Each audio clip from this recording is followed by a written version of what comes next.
Inscryption is a game likely to already be on your list because you've already heard about it or you've already had a chance to play it. Daniel Mullins, the creator behind Pony Island and The Hex, has made a significant mark with the indie horror genre with his unique storytelling and also game designs. The game combines intricate deck building mechanics with a deep, eerie narrative that draws players into a world of dark secrets hidden within the cards themselves. What sets the game apart is its clever blending of gameplay and story. You're not just playing a game, but also experiencing the unfolding mystery from multiple perspectives. As you navigate the twists and turns of this game, you're not merely controlling a character, but you're also being pulled into the eerie VHS events that blur the line between fiction and reality for brief moments. There's not much that I can reveal about Inscryption's story without spoiling it, as it's something best experienced firsthand. What I can share is that the story revolves around a man named Luke who stumbles upon a mysterious game in the woods. After bringing the game home and loading it up on his PC, the narrative unfolds through two distinctive layers, one from Luke's perspective in the real world looking in, and another from the player character's perspective inside of the game. The characters within this game are sentient and intelligent, yet they are trapped within the confines of the digital world, unable to break free.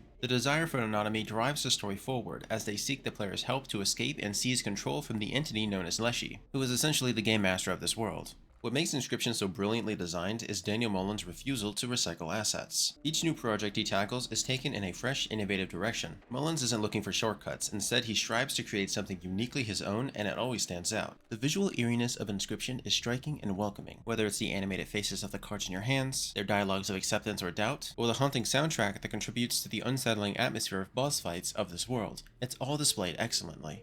This combination of visuals and intense emotions will keep you on the edge of your seat, especially in the early hours of the game. However, once you begin to grasp the mechanics and objectives, the focus shifts from surviving the journey and meeting the prerequisites for unlocking the true ending to wanting to play this heavily addictive deck builder that, while easy, fulfills the Hearthstone itch in many new and exciting ways. The true ending is hidden behind roughly 3 to 5 playthroughs. Because Inscryption is structured like an escape room style simulation fused with a card battler, it makes for an insanely addictive experience that will keep you engaged far longer than you might expect. You'll often find yourself in disbelief, slapping your forehead when you realize you just forgot to fulfill the key objectives because you were so engrossed in the actual gameplay, with creating the most powerful quad strike main carry that has you rolling in tooth currency. Your main objective is to defeat Leshy and his creations by dealing direct damage to him until the weight scale on the left tips in your favor. The more damage you inflict beyond what's necessary, the more currency that you will earn. This currency allows you to purchase pelts, which in turn allows you to turn them in for stronger cards in the future battles. Along the way, you'll also find valuable items such as the ability to pull out your own teeth, summon emergency squirrels, and other quirky tools that can help shift the odds in your favor, so you'll want to use these resources wisely, where the next attempt promises to be just as exciting and challenging as the last.